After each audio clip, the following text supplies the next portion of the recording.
আওয়ামী লীগ মুক্তিযুদ্ধ না করে মুক্তিযুদ্ধের টোটাল মালিকানা যদি নিতে পারে, বিশ্বাস করেন, যদি আপনারা সতর্ক না থাকেন, 24-এর আন্দোলনের মালিকানা আওয়ামী লীগ দিল্লি রেজিস্ট্রেশন করে নিয়ে নিবে, নিশ্চিত থাকেন।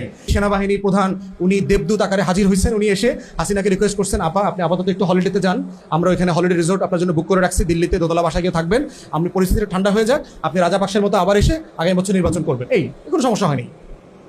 বক্তব্যটা এরকম না? খেয়াল করছেন টোটাল বয়ানটা কিভাবে করতেছে?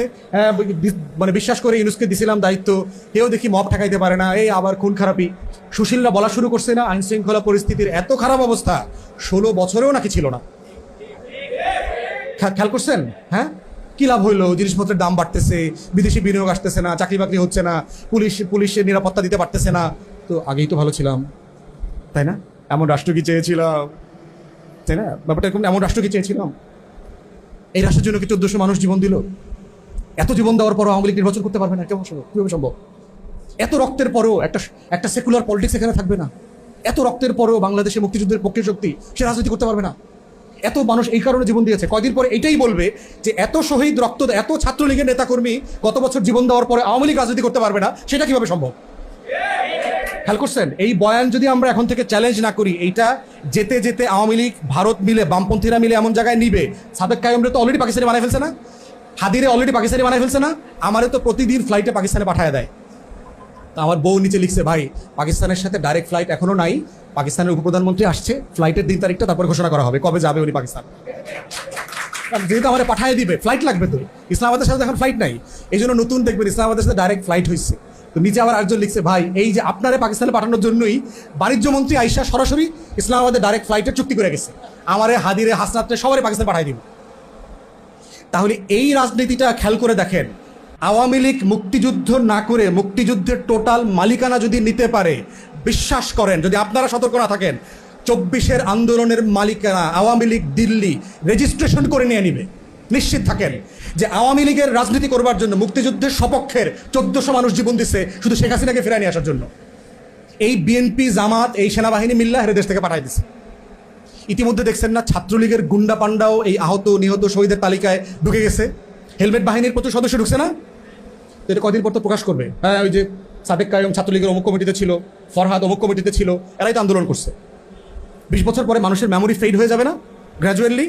তখন এই প্রত্যেকটা শহীদ আন্দোলন, ওসমান হাদির ব্যাপারে একটা চিঠি বাইর করবো যে ছাত্রলীগের ফর্ম পূরণ করছিল ওই বরিশাল কোনো এক জায়গায়, ফর্ম পূরণ করে সবাই আমাদের সবার নামে দিয়ে দিবে, টিয়া প্রমাণ করে দেবে যে গণ অভ্যুত্থানটা হয়েছে আসলে কোটা বিরোধী ষড়যন্ত্রকারীদের বিরুদ্ধে মুক্তিযুদ্ধের সপক্ষ শক্তিকে ক্ষমতা রাখার জন্য, বাংলাদেশে মৌলবাদীর উত্থান ঠেকানোর জন্য, একটা সেকুলার লিবারাল ফোর্সকে ক্ষমতা রাখার জন্য, বাংলাদেশে অস্থিতিশীল মবের পলিটিক্স ঠেকানোর জন্য, একটা স্থিতিশীলতার রাজনীতির জন্য এই শেখ হাসিনার নেতৃত্বেই আন্দোলনটা হয়েছে।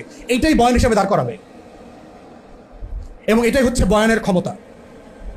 অতএব সেই জায়গা থেকে কিভাবে কার ক্রেডিট কিভাবে ছিনতাই হয়, শেখ মুজিব 9 মাসকে জেলখানায় ছিল না ডুপ্লেক্স পাকিস্তানের বাংলো বাড়িতে ছিল? পড়ছেন আপনারা হিস্ট্রিতে? তার কুকের ইন্টারভিউ আসছে না, তারা যে রান্না করে খাওয়াইতো, পড়ছেন আপনারা? দেখছেন ইন্টারভিউতে? উর্দুতে আছে, ইংলিশে আছে, ইন্টারভিউগুলো পড়বেন। শেখ মুজিবকে যে রান্না করে খাওয়াইতো, কি ধরনের প্রিজনারের জন্য আলাদা কুক পর্যন্ত দেওয়া হয় যিনি বাঙালি খাবার রান্না করতে পারেন। ধরেন আমি সাটগাঁয়ে লোক, জেলে গেলাম, বাইরে কইলাম যে ভাই ডিভিশন দিবেন, লগে সাটগা থেকে ওই মেজবানি খাবার দাবার রান্না করতে পারে, এরকম একটা শেফ দিতে হইব, দিয়ে দিল। ব্যাপারটা কেমন হলো? আমি জেলে থাকলাম, ব্যাপারটা এরকম? হ্যাঁ, প্রতিদিন পত্রিকা আসতেছে, পত্রিকায় খবর পড়তেছে, জানে না কি হইতেছে আবার পত্রিকা পড়ার পরে। মানে বয়ানটা দেখেন, মানে সে যে পুরো জাতিকে নিরস্ত্র রেখে পালায়া চলে গেছে, একটা জাতিকে, কত বড় মানে কাপুরুষ। এই কাপুরুষকে আমার মুক্তিযুদ্ধের জনক বানাইছে, তাকে মিথ্যাচারের কি পরিমাণ শিফট করতে হয়েছে তাকে চিন্তা করেন। আওয়ামী লীগ হলো শেখ মুজিবরে বেচে, এবং শেখ মুজিবরে বেচতে গিয়া সে অন্য যত নায়ক আছে সবাইকে আবার নাই করে দিয়েছে। তাহলে যে যুদ্ধ করে নাই, যে পালায়া গেছে, যুদ্ধের সময় যে নেতৃত্ব দেয় নাই, তার নামে একটা কাল তৈরি করতে হয়েছে এই যুদ্ধের গল্পটা বানানোর জন্য। এবং এই কারণে দেখবেন যে মুক্তিযোদ্ধা কোন দলে বেশি, আওয়ামী লীগে বেশি না বিএনপিতে বেশি? কোথায়? বিএনপিতে বেশি। প্রতীকধারী, খেতাবধারী মুক্তিযোদ্ধার সংখ্যা যদি দেখেন, সেক্টর কমান্ডার থেকে শুরু করে, বিএনপিতে মুক্তিযুদ্ধের সংখ্যা অনেক বেশি। কারণ আওয়ামী লীগ তো মুক্তিযোদ্ধার দল না, এটা হলো ছ্যাঁচড়া টাউট বাটপার ডাকাইতের দল। আমার বাবা তো মুক্তিযোদ্ধা ছিল, এলাকার যত ডাকাতি হয়েছে 71 সালে এর 90% সাথে আওয়ামী লীগের লোকজন ধরেছিল। এবং আমার বাবার কাছ থেকে শুনছি এলাকার আওয়ামী লীগের ডাকাতদেরকে আইনা গাছের সাথে বাইন্দা পিটাইতো, তখনকার দিনের বিচার ছিল। সোনা দানা চুরি করতো, হিন্দু বাড়িতে ডাকাতি করতো, এগুলো সব আইনা তাদেরকে আবার উদ্ধার করে দিতে হইতো। তাহলে আওয়ামী লীগ হলো মুক্তিযুদ্ধের ব্যবসায়ী দল, এই জন্য তার একটা ব্যবসার ন্যারেটিভস আছে। কিন্তু আর একটা ন্যারেটিভ হচ্ছে আওয়ামী লীগের আর এক অংশ, সেই অংশ হচ্ছে তাজউদ্দিন আহমেদের, এবং ওই অংশটা আবার আওয়ামী লীগ দেয় না, বলতে চায় না। কিন্তু যুদ্ধের আর একটা বড় ন্যারেটিভের জায়গা হচ্ছে আমাদের সেক্টর কমান্ডাররা যারা ছিলেন, কর্নেল ওসমানী থেকে শুরু করে আমাদের এই যে প্রত্যেকটা মিলিটারি অফিসার, শহীদ প্রেসিডেন্ট জিয়াউর রহমান এবং বাকি যারা ছিলেন, তারা এই আর একটা ন্যারেটিভের গল্প তৈরি করেছেন। এখন দুইটা গল্পেরই প্রবলেম হচ্ছে, এই দুইটা গল্পই 71কে ছাপায় যেতে পারে না।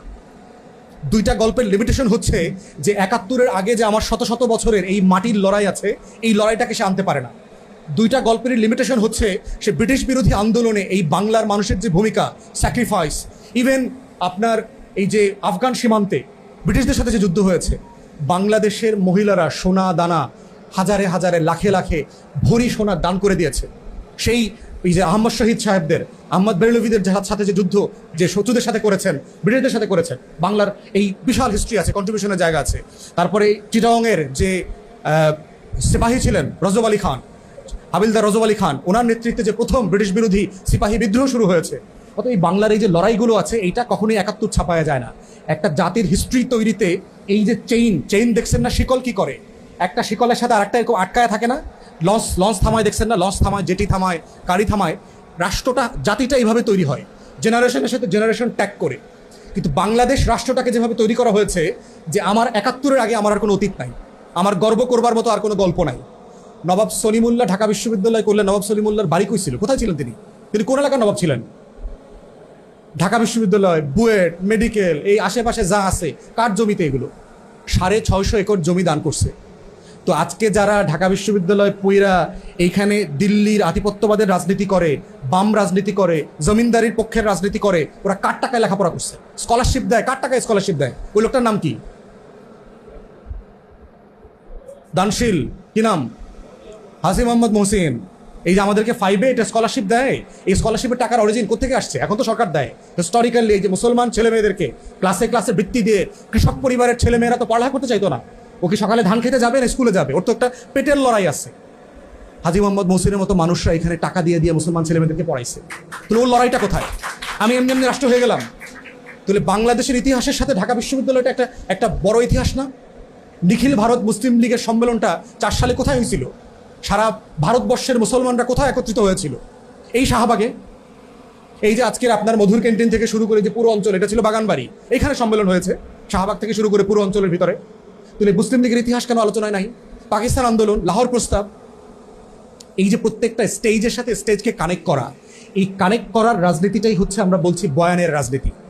এই জন্য আমরা যখন 24-এ আওয়ামী লীগকে পালাতে বাধ্য করছি, এইটাকে শুধুমাত্র একটা সরকার পতনের আন্দোলন হিসাবে দেখানোর চেষ্টা করা হচ্ছে না। আওয়ামী লীগকে যারা ফিরায় আনতে চায় তারা দুইটা এক্সাম্পল বলে ইদানিং দেখবেন আমাদেরকে ইনডোর মিটিংগুলোতে। শ্রীলঙ্কাতে রাজাপাকসের বিরুদ্ধে আন্দোলন হয়েছে না 2-3 বছর আগে? রাজাপাকসে ফিরে এসে নির্বাচন করছে না? হাসিনা কেন, আওয়ামী লীগ কেন নির্বাচন করতে পারবে না? যৌক্তিক প্রশ্ন তো, শুনলে যৌক্তিক মনে হয় না? যে ওই যে একটা মেয়ে বলছে না কদিন আগে যে আমি তো ডাকসুরে মনে করছিলাম এটা ক্যান্টিন। এইরকম যদি শিক্ষিত ভদ্র মানুষ থাকে বাংলাদেশে, এই প্রশ্নটা শুনে তাজ্জব হয়ে যাবে না যে হ্যাঁ শ্রীলঙ্কার রাজাপাকসের বিরুদ্ধে আন্দোলন হয়েছে, বেচারা চলে গেছে, আবার 2.5 বছর পর কেয়ারটেকার হয়েছে, উনি এসে আবার নির্বাচন করছে, সমস্যা কোথায়? তারপরে ইন্দোনেশিয়াতে সুহার্তোর ছেলে, ইন্দোনেশিয়া না তো ফিলিপাইনে, সুহার্তোর মার্কোসের পতন হয়েছিল না? মার্কোসের জুনিয়র আইসা কদিন আগে গত বছর প্রেসিডেন্ট হয়েছে না নির্বাচনে? তো হইতে পারবে তো, সমস্যা কই? কি কখনো ভাবছেন আপনারা আওয়ামী লীগ কেন আসতে পারবে না? মানে তাকে না আসতে পারার কারণটা কি? এবং আপনি যদি জুলাইয়ের ঘোষণাপত্র পড়েন, 24 তারিখ কি মনে হয়? এই কিছু ঢিল পালাপালি হয়েছে এখানে সেখানে, কিছু ঝামেলা হয়েছে, এই সরকার 1-2টা গুলি করছে, 1-2টা মানুষটা এখানে সেখানে মারা গেছে, ব্যাপারটা এরকম না? জুলাইয়ের ঘোষণাপত্র পরে এরকম মনে হয়েছে না? তাহলে খেয়াল করতেছেন যে একটা ঘটনার ইন্টেন্সিটি, এটার পাঞ্চ পাওয়ার বলে আর কি, যে আপনি একটা মানুষকে কত পাঞ্চে মারলে তার কয়টা হাড় ভাঙবে, ইন্টেন্সিটিটা লো করে ফেলছে।